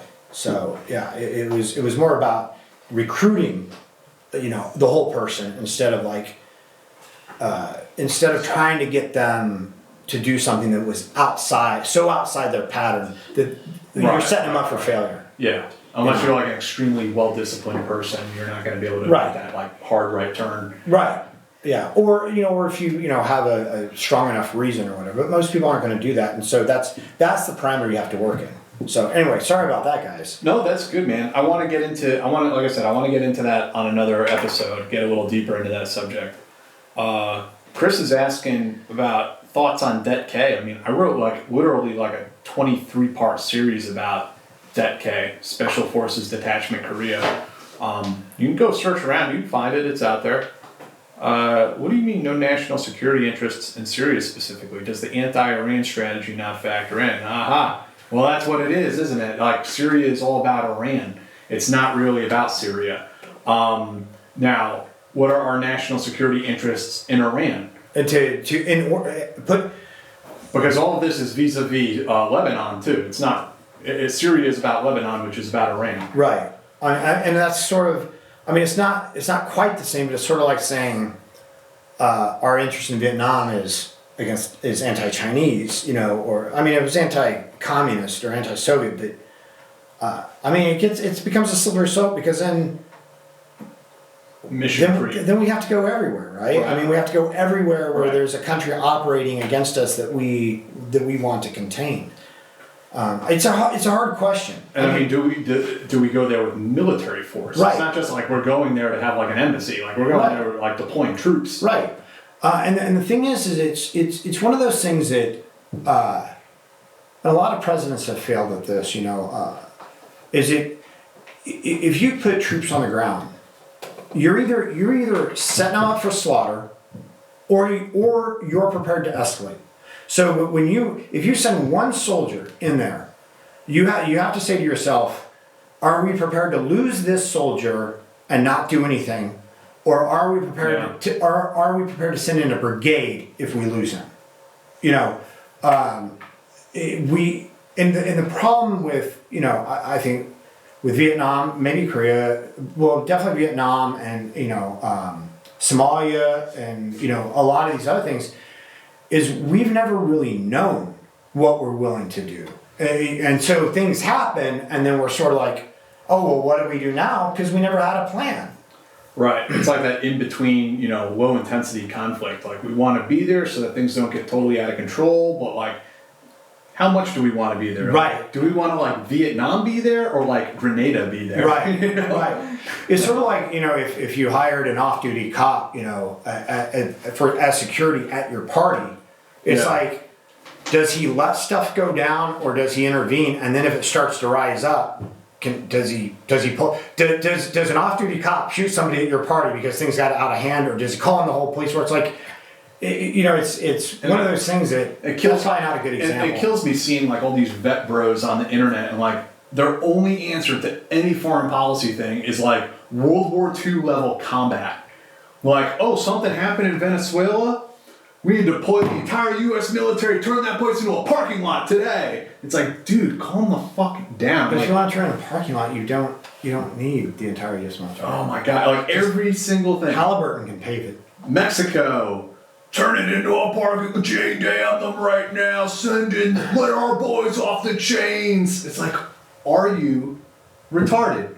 I think, honestly, I mean, I haven't been obviously affiliated with the military or the government for 9 years now, but I imagine that everybody's ready to go back on the chain at this point. It's like, let's take a breather. Well, that's also kind of the point. Let's take a breather. That's kind of the point I was saying on the last episode we did. That it's like, on one hand, take our boys off the chains. On the other hand, 22 veterans a day. It's like, something's got to give here. Like, make up your fucking mind, people. Yeah. Which is it? Yeah. You know? Yeah. Like, do we scale things back and like reorganize or regroup? You know, get our shit together. Yeah.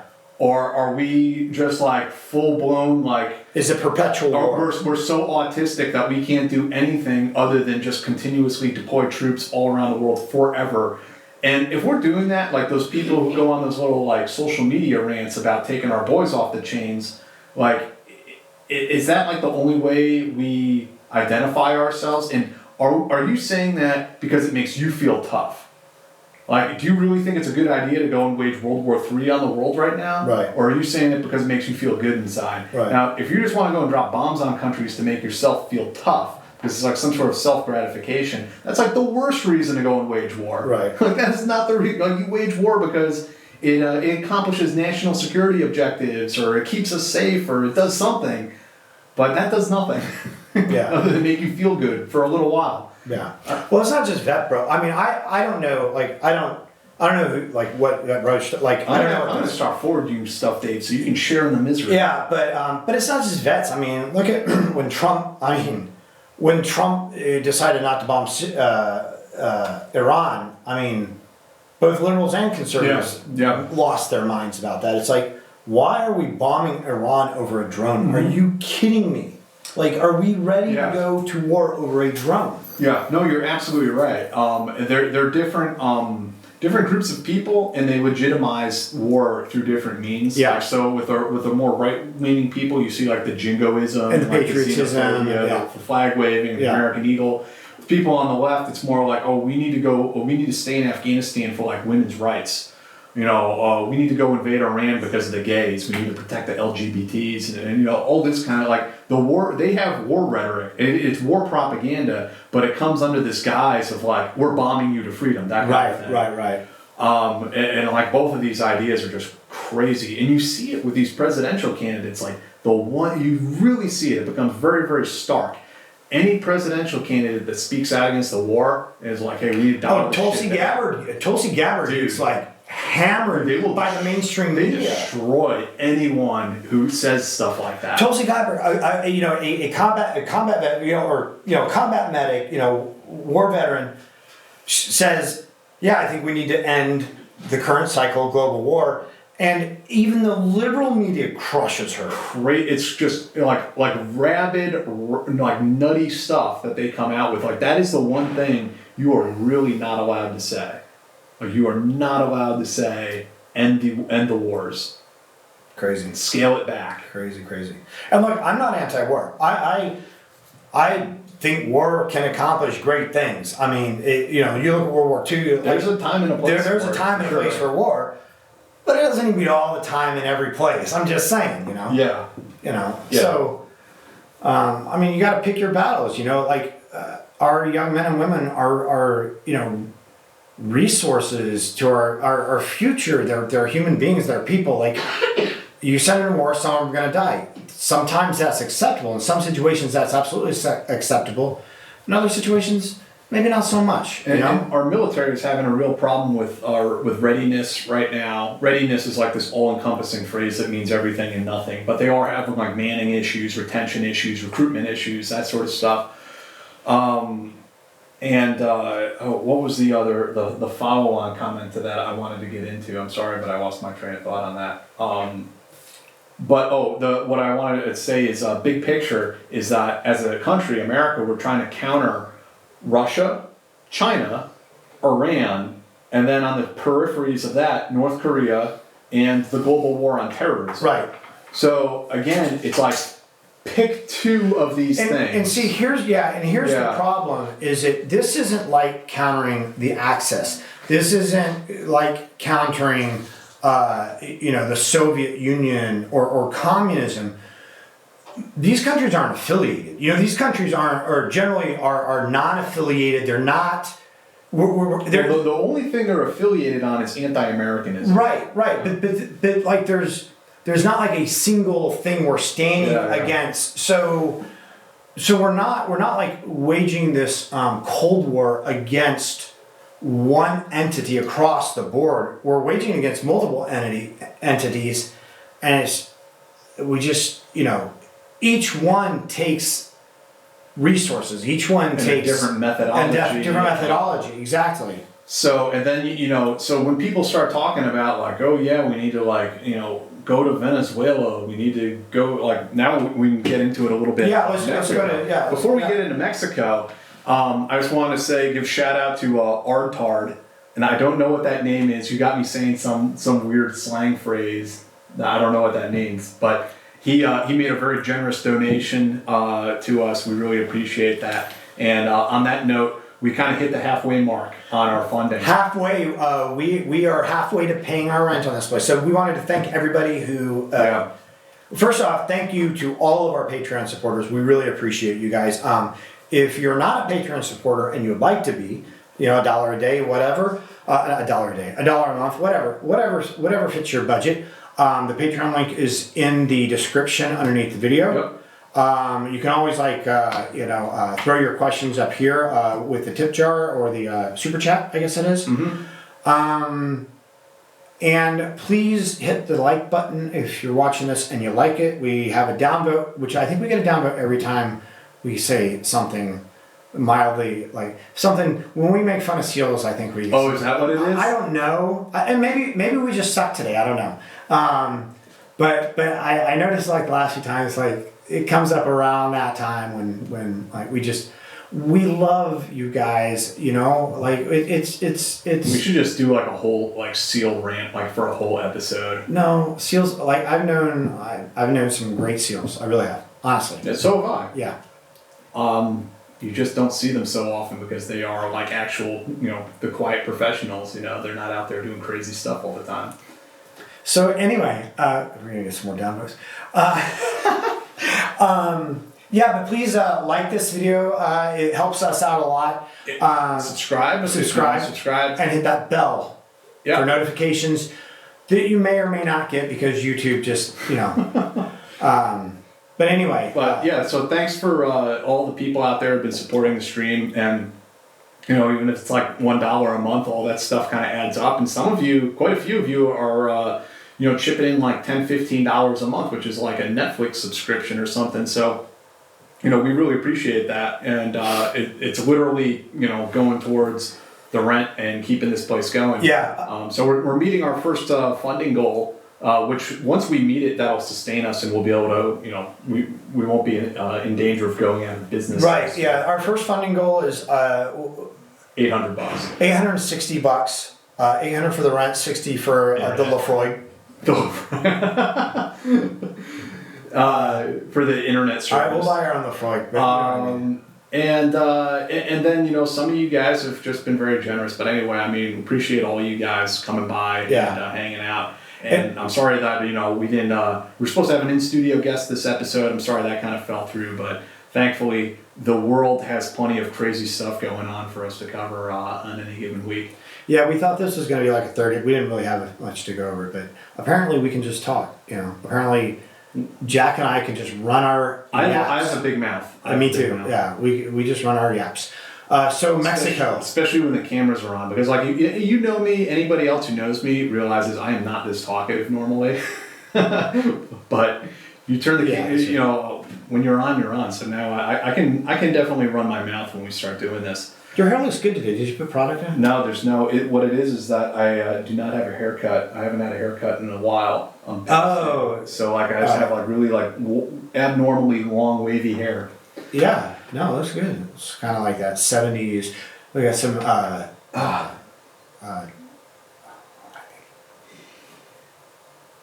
It's gonna kill me now.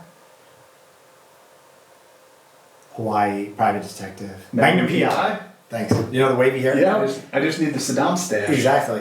Anyway. All right, the cartels. So,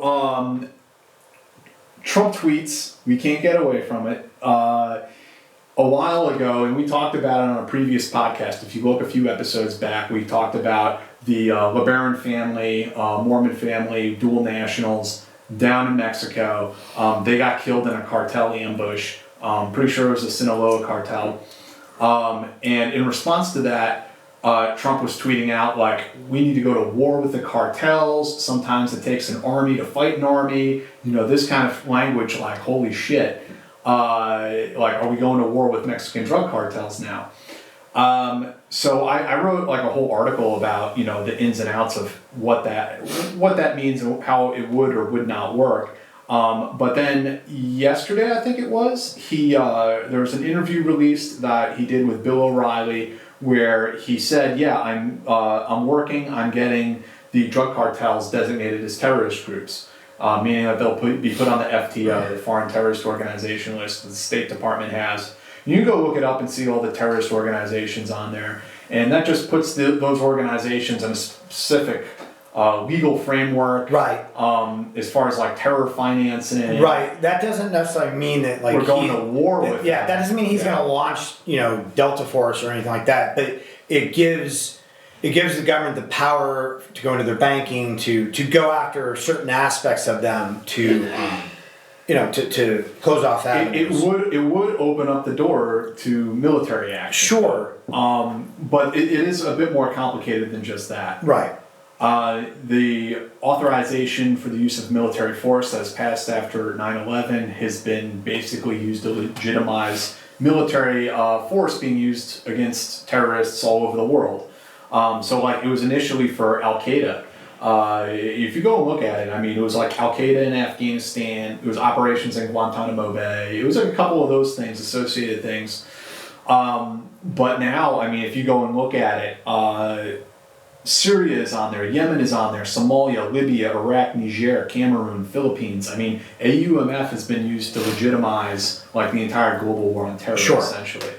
Now, could you, through some legal chicanery, use AUMF to, use military force against Mexican drug cartels?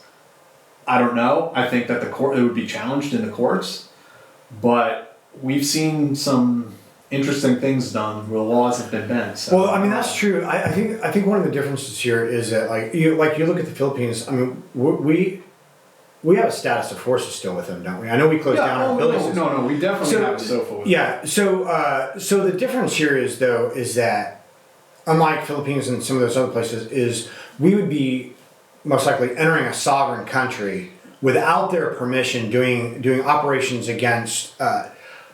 So I think that, and the Mexican foreign ministry, the Mexican foreign minister actually, Marcelo Ebrard, he issued a statement saying that they will not Mexico will not allow any action that signifies a violation of its national sovereignty. Yeah, I mean, and why would they? I mean, would we allow that? And Bill O'Reilly asked them too, like, so are we talking about drone strikes in Mexico? And Trump said, well, I'm not going to talk about what I'm going to do, but they will be designated. I mean, you never know. The Mexican government might, but this new president is not of the mind to go to war with the cartels in any way. It seems. So we'll see. Yeah, I mean, I don't want to like scare people. I'm not trying to say like we're about to go to war, like deploy troops to Mexico. Like I don't think that's what's going to happen. Right. But some of the things that it might do is it might open up, intelligence operations under terrorism funding. So, like it would open up the door to disinformation and all sorts of stuff. I mean, the ideas of covert operations and clandestine operations, I think, are often like muddied and confused. But basically, covert is just something happened, but we don't know who did it, right? That's covert. So a unit goes out and hits a building or hits a target, and we don't know who it was. We don't know what country it was, whatever. That's covert. Clandestine is we don't even know what happened. So, the idea of clandestine, now an operation can be both covert and clandestine. Or have covert and clandestine elements, but in clandestine, the idea is to keep the knowledge that anything actually happened, like below board. So a covert operation might be, let's say you go into a building and steal something from a safe. A clandestine operation would be you go into a building, take photos within the safe, close the safe back up, and leaving everything in place. That's a really simplistic explanation, but that's generally the idea. So while there may not be like any kind of covert, like direct action, things like that, those types of ops, there'd be a lot of like clandestine work under, different, underfunding and possibly, probably supported by the Mexican government in some way, with their, with their intelligence or law enforcement agencies. Yeah, I think, it definitely remains to be seen. I mean, I don't want to jump the gun and say, like, there's going to be Predator drone strikes in Mexico, but it is also worthwhile to, like, keep your eyes open on the developments of how this goes to see. Now, the other thing that'll do is it will, so if it was just a law enforcement action, funding is kind of, spread up against multiple departments and everything like that. It becomes a counterterrorism issue. You might not go hit the cartels themselves, but if you have ISR, intelligence, surveillance, reconnaissance birds, satellite, and things like that, those drugs have to move. A lot of times they're going off the coast or whatever else.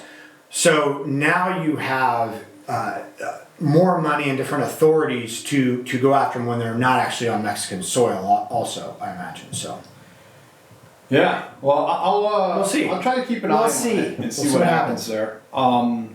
Sahara is saying, why does the MSM freak out about ISIS when the brutality and graphic methods of the cartels are, just as bad or worse? I don't know. I think it has a lot to do with one is far away in the Middle East and one is here at home. I also think it's one is Islamic terrorism and one is more criminal. Yeah, I mean, one is political and one is just is criminal, but it's also it's the quantity. Like I don't know, but I don't know if you can compare what goes on with the cartels compared to what goes on, in the Levant and everything with ISIS, and also. I don't know if a lot of people want to report on the cartels for fear of their own lives. Like, I don't know how much reporting is actually being done on what they do to people. I mean, are they engaging in like sex slavery and stuff? Or they stick it human trafficking? Well, human trafficking, yes, but that's much different than the out in the open, the Yazidi sex slaves. They are different, and I don't really want to compare the two myself because I think they're just so different. And I also get a kick out of all the wazoo conspiracy theory stuff that people believe about drug cartels and this giant boogeyman. But at the same time, I think from the media perspective, we've just been so fixated on the Middle East, including the media has been fixated on the Middle East, that there's just very little good reporting, I feel, coming out of Central and South America. Or Latin America in general, on defense issues. I've always felt that way. It's just like a void almost. Yeah. I mean, we really haven't had a whole lot of reporting since Honduras, right? I mean, since the 90s. Right. That's what I mean. The whole Honduran stuff. All right, Dave. This episode, we kind of shot from the hip with this one, but I think we covered some pretty good topics, some stuff that was topical in the news. Do you got anything else you want to throw out there, Dave? What are your thoughts on Army humans such as Ranger and SF versus civil intelligence humans? Austin, what are your thoughts on Army humans such as with Ranger Regiment SF versus civilian intelligence human agencies like DIA and CIA? Very different. Army human is generally, especially within military units like that, if you're not talking about defense unit, but it's tactical. It's low-level source operations. It's geared towards tactical operations in the battle space, whereas the DIA, they're in. They kind of roll between both, but the CIA tends to. They want generally the more strategic level intelligence. So you're talking embassies, cocktail parties, things like this is a big generalization. Now, do they get pulled down to the mud? They want to recruit the foreign minister. Right. Yeah. They do the sort of targeting, but most when you're talking about the intel officers, not the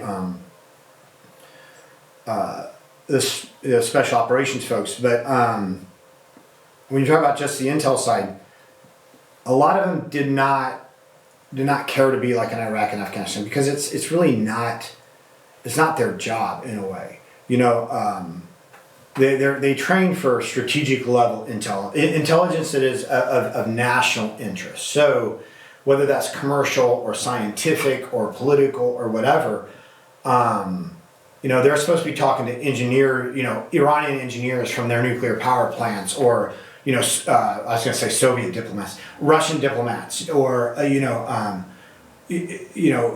people of that nature, not with, tribal elders who are facilitating the Taliban moving back and forth across the border. So generally, they're at two different levels. Now the wars have muddied that up a bit. Not for human on the Army tactical side. They're not doing big strategic stuff, but the agency and DH and any other strategic level intelligence outfits out there are also engaged in the war process. Well, I mean, like an ODA is more likely to go they'll talk to shop owners and stuff like that. Try to figure out who the bomb maker is. Who's making IEDs in town. Right. And I think my impression is the CIA is more interested in recruiting a foreign intelligence agency officer. Correct. Or correct. A high level State Department or foreign ministry. Yeah, 100%. 100%. That they will be going after people in the government and things like that generally. Now that's not to say that they're also not meeting with sources for counter-terror operations because it sometimes it's hard to separate all that out. If they get a walk-in, who says I know where this bomb maker is. They're probably not going to send him down the road to the SF. I don't think they ever would. Honestly. Because it's kudos for them. Maybe if they nab a bomb maker or at least gather the tactical. My experience with SF was that they really like to liken themselves to we're like CIA case officers and stuff like this. It's no, you're really not, man. SF just it's almost like they outsmart themselves with all this kind of stuff. They think they're so high speed with these intelligence operations, and they sit there and they're oh, we can't do this because then they'll know that we know that they know that we there's just the way they approach intelligence operations is so frustrating. They literally think themselves out of a job, so they can't do anything. Did you go to the Fox school? No. Oh, I was wondering if that was. No, I was on the outside looking in. I got a taste of it and stayed so far away from that stuff as I possibly could because this is ridiculous. Yeah. So anyway, that's the basic gamut. It is level. Is. Thank you, Alex. One is. Oh, did we get another? So one is geared more for the tactical operations, operations within the battle space, and then the other is geared for some, political influence or economic influence or whatever. Alex is asking about thoughts on the Chinese spy that flipped to Australia. I have the 60 Minutes report on it open on my computer. I have to watch it. So let me get back to you next time on that. The Fox School is the Special Forces Intelligence course. And DJ wants to know about the next novel. Man, I'm still halfway through writing it. I'm sorry I haven't made more progress. I've just been super busy with this and with my day job, writing every day. It's just kept me busy. But I definitely haven't forgotten about it. I have a lot of ideas, a lot of things I want to cram into that book before I finish it. What do you guys think of the rules of engagement should be in a hypothetical scenario that the U.S. goes into Mexico, given you want to avoid Yankee imperialism? I mean, the ROE should be that, we're not there. Nobody in Mexico should even be aware of our presence there. We should be working by, with, and through Mexican authorities. So I think the ROE should just be you're hands off. Yeah. The rules of engagement. Yeah, I mean, I personally, I don't think we should go in.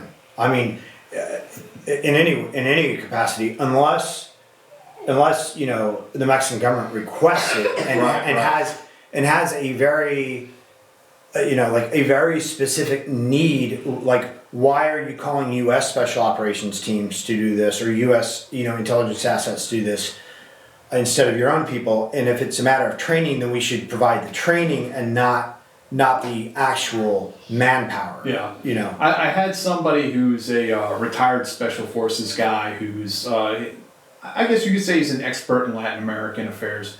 And he was telling me, he's like, for Mexico, the model should be Colombia, which focused a lot on good governance. And yeah, there was some killing, there's some of that too. But the focus was on like building the Colombian government up into a legitimate entity in right. itself. Well, and that's what this president, at least from what I've seen, that seems to be his intent and his approach. I mean, he's done some, like he outed the head of his, counter-narcotics force, who was, living in and who was anonymous. So that was crazy. That was crazy. I mean, I guess he was trying to show good faith, but that's still like, yeah. Probably. I mean, how would you like that? You spend your life doing that. You're guaranteed safety, and then the president decides like, I'm offering you and your family up as a sacrificial lamb. Yeah, that's not the road I would have gone down with that. No. But I think the focus should be on like the whole of government, the State Department and whoever else needs to get involved, whether it's our Department of Agriculture, the Department of Treasury, whoever that is, to link up with their counterparts in Mexico and see what we can do to help them strengthen their own government. And on the military side or the security side, I mean, yeah, you can send SF guys down there, you put them on the FOB, and they work on the mission planning and coordinate intelligence, and they train the guys and get them all the way up to the gate, the front gate, and then send them out to do their thing. And then 6 months later, they're standing in front of the general. How did you guys end up in a firefight again? Well, sir, we were driving to the embassy. I heard stories, this is like some off-grid stuff, off-book stuff, but I had guys who were in 7th group, in recent years who they went out on missions with the Colombians. They absolutely would. I mean, like, nobody wants to be stuck behind the wire. He said the DEA guys were really restricted, and they had to stay at the at the landing zone when the helicopters came. Really? He was like, yeah, we went out with them. They weren't supposed to, but they did. I'm sure anyone would deny that actually happened. But I mean, they weren't like shooting anyone. They were just there. There was probably because they wanted to go. But honestly, it's also, you want to show the indige that, you'll go out with them and take the risks with them too. My plan for the cartels would be to essentially legalize it, tax it, and produce it all here. And then you don't have to worry about the cartels anymore. That would, that would be a huge help. Yeah. Dolan says, with regards to the Zetas, the original guys who went rogue, should special forces have been sent to pacify them? No. I mean, you saw that the problem took care of itself. They all killed each other. The cartels just wiping each other out. And those guys, those like 50 some odd Zeta guys, I mean, I think all of them are dead now. Yeah, I mean, still left around. I mean, like, if the right people are like doing each other in, why invite yourself to the party? Yeah, it's like the Iranians killing ISIS in Syria. It's like, why? Yeah, let's just let them do the job for us. Exactly. Yeah. You get a bargain rate of that. Exactly. I haven't heard anything about the Chinese spy that flipped in Australia. Yeah, there's one who apparently defected and went to Australia, and like, there's a lot of like media fanfare around it, which is interesting because he's not the first one that flipped, but he's the one they're making a big deal. Well, see, I imagine, and I don't know how many like Chinese spies there are or agents there are in the United States, but I imagine there are quite a few all across the world flip. I mean, you get into a democracy or into a country like, a westernized country where with civil liberties and this and that. I mean, unless you're some nationalist, do you really want to go back to China? Yeah, well, You know? it's tough. And not that there's anything wrong with China, but do you really want to go back under the thumb of the Chinese government? Right. But it's difficult for them too, and there's been stuff that comes out about Chinese kidnapping, that the Chinese will kidnap their citizens, and the Chinese consider anyone of Chinese ethnicity to belong to them. Yeah. It's not just like who has a PRC passport. They think if you're, if you are Han Chinese or whatever, that you belong to them. Really? And they will kidnap people anywhere in the world. And it's a question of whether or not anyone has been kidnapped from the United States yet. But even then, what they will do is apply pressure to the family back in China. So if there's like a professor in the United States somewhere who is Chinese and he's saying something they don't like, they'll put pressure on the family to get him to go back, and then he just disappears. There was an article that I just glanced at maybe a week ago, 3 or 4 days ago, but some students protesting the whole Hong Kong thing, like siding with Hong Kong, were actually under a lot of pressure. I'm pretty sure from their university. Which university was it? I can't remember. I'm gonna have to go find that. Yeah, man, that's a whole other topic right there about how and we touched on it before about how American corporations are choosing the money over 100%. freedom. Yeah, 100%. It's not even Our game companies. They're not even trying to hide it. No. I mean, Hollywood, all of them. Oh yeah. They're just chasing the money. Freedom, values. Who gives a shit about that? And and what it really does is it exposes all of their woke politics for what it is. 100%. It's all a bunch of bullshit. 100%. They're just trying to make money. And Yeah. if they think they can make money by making movies that appeal to feminists, they'll do that. Right. If they think they make The money, problem is that the movies they make to appeal to Aren't feminists really working. don't make money. but if they think they make money appealing to Chinese or communists, Yeah. that appease the Chinese government, then they'll make those movies. Yeah. I mean, it's purely about money. But what's funny is they'll appeal to the Chinese government, but not the Chinese population. They don't want to watch those. Nobody wants to watch propaganda. Yeah, You know what yeah. I mean? Well, I'm not saying nobody.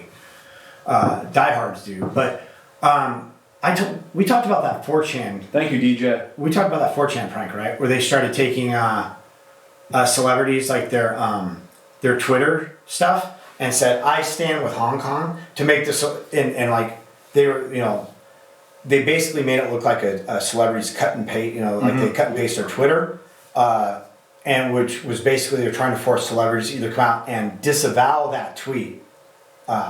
You say that's not mine, which means that they're denying their woke politics. Did any of them do it? I don't know. I have to follow up on that, because the other option is the Chinese look and go, okay, well, we don't want their movies here anymore. Yeah.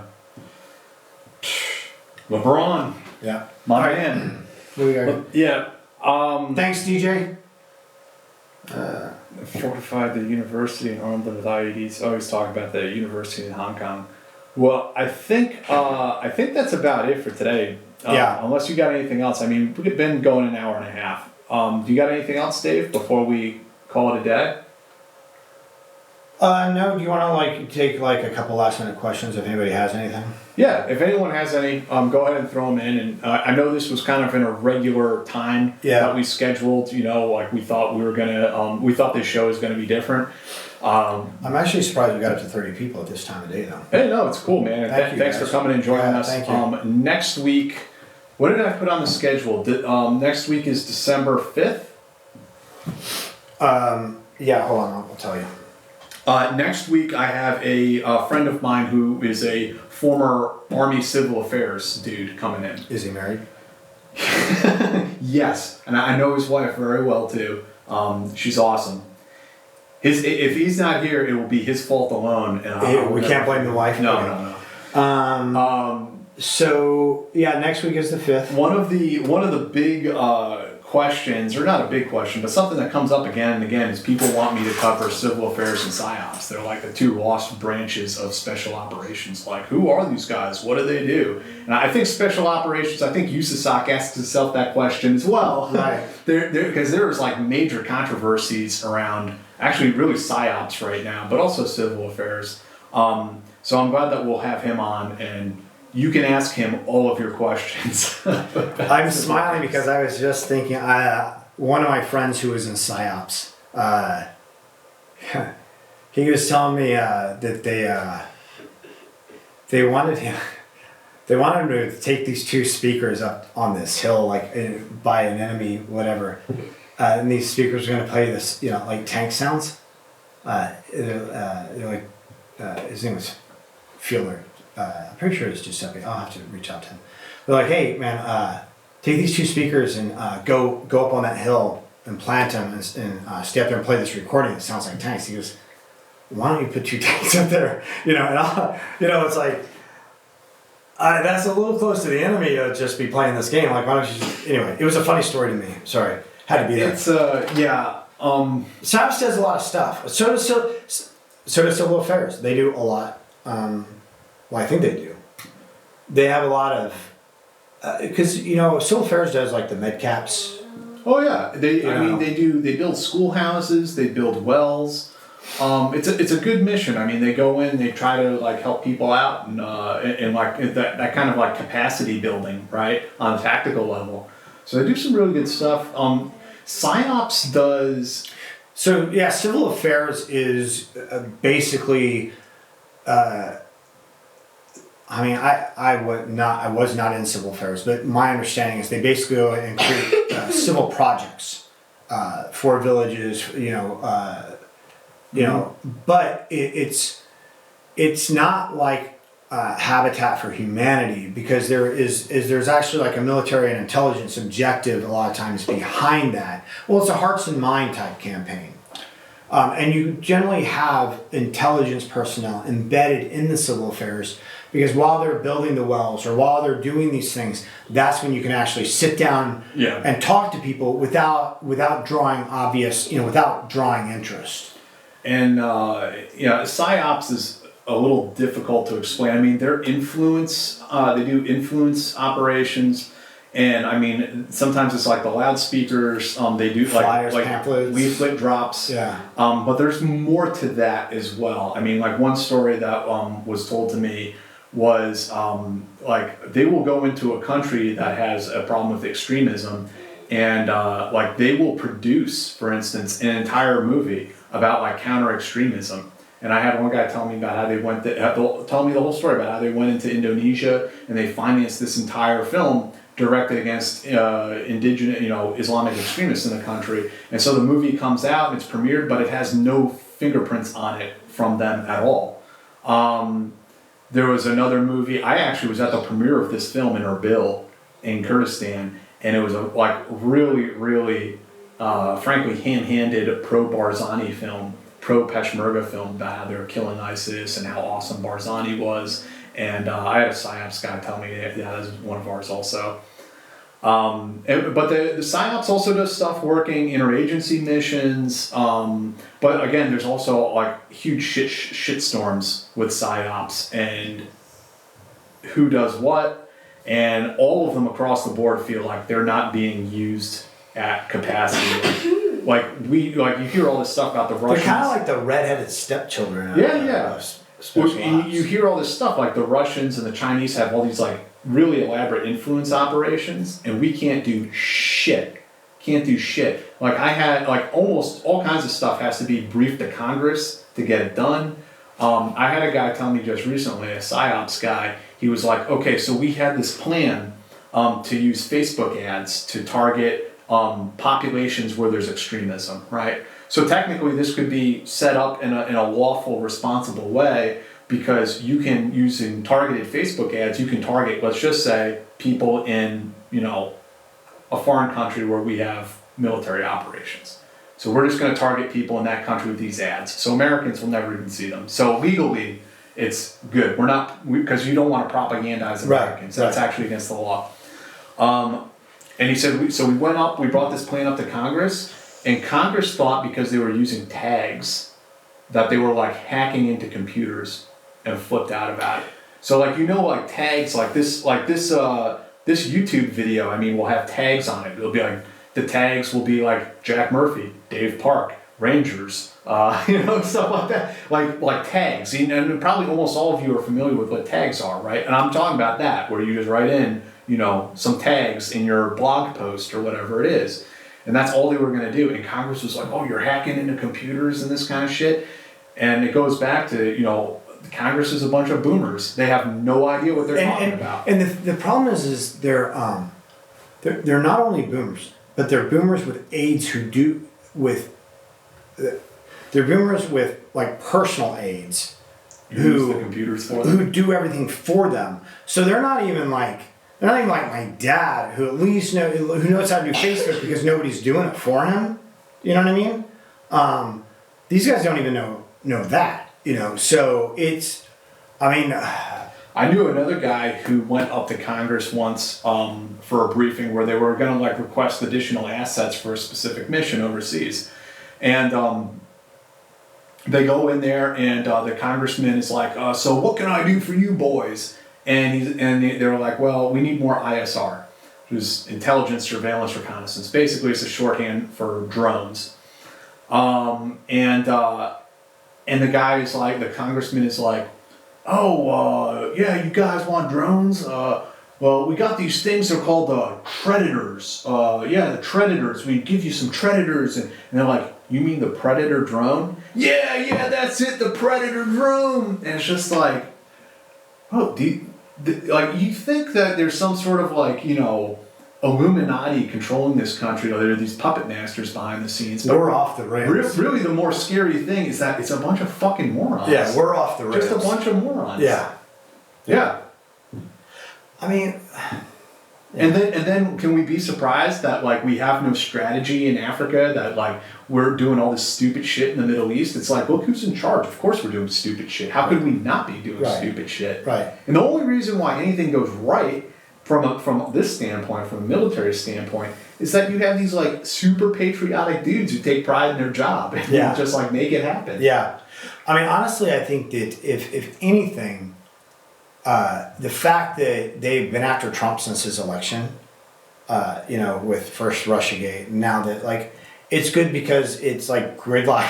It's like gridlock Congress, where it's sort of like the do no harm. Oh yeah. Motto. Well, that's they've been so focused on him. Yeah. They haven't messed anything. Or they haven't been messing much up anywhere else. That's like the libertarian perspective, because as long as they're doing that, it means they're not messing with my life. Right. Yeah. That's why I always say people get mad that Trump is playing golf. I'm like, why? Yeah. We want him playing golf. Yeah. If we don't want him signing legislation, God knows what he's going to do. It's the Ron Burgundy. Ron Burgundy, approach to government.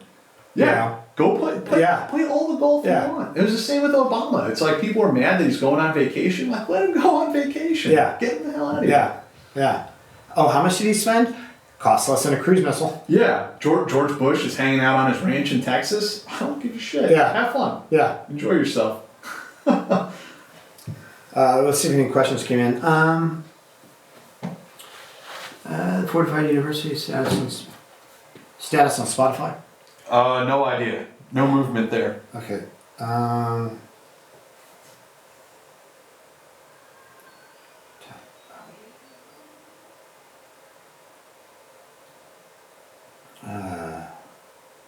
almost had 51 point.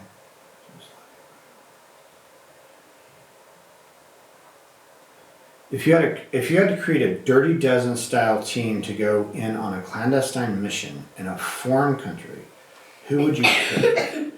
Joke answers or serious answers accepted? Well, it depends on the type of operation. If it was direct action, 12 Dale Comstocks.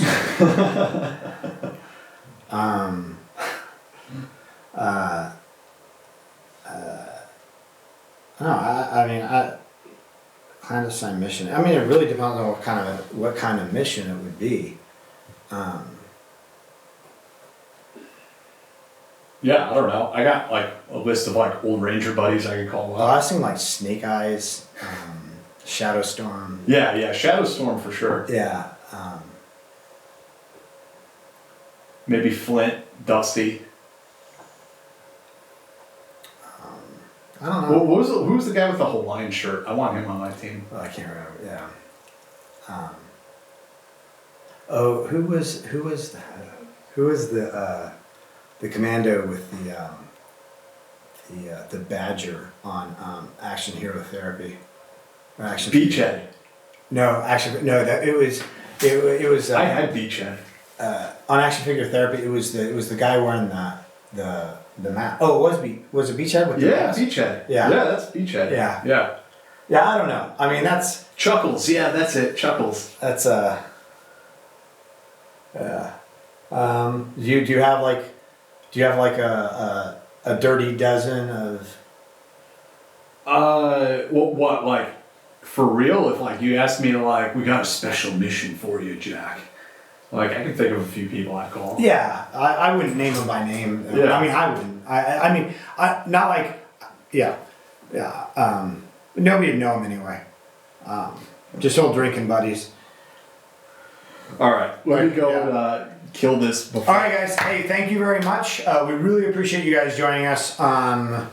Again, sorry for like the kind of impromptu thing.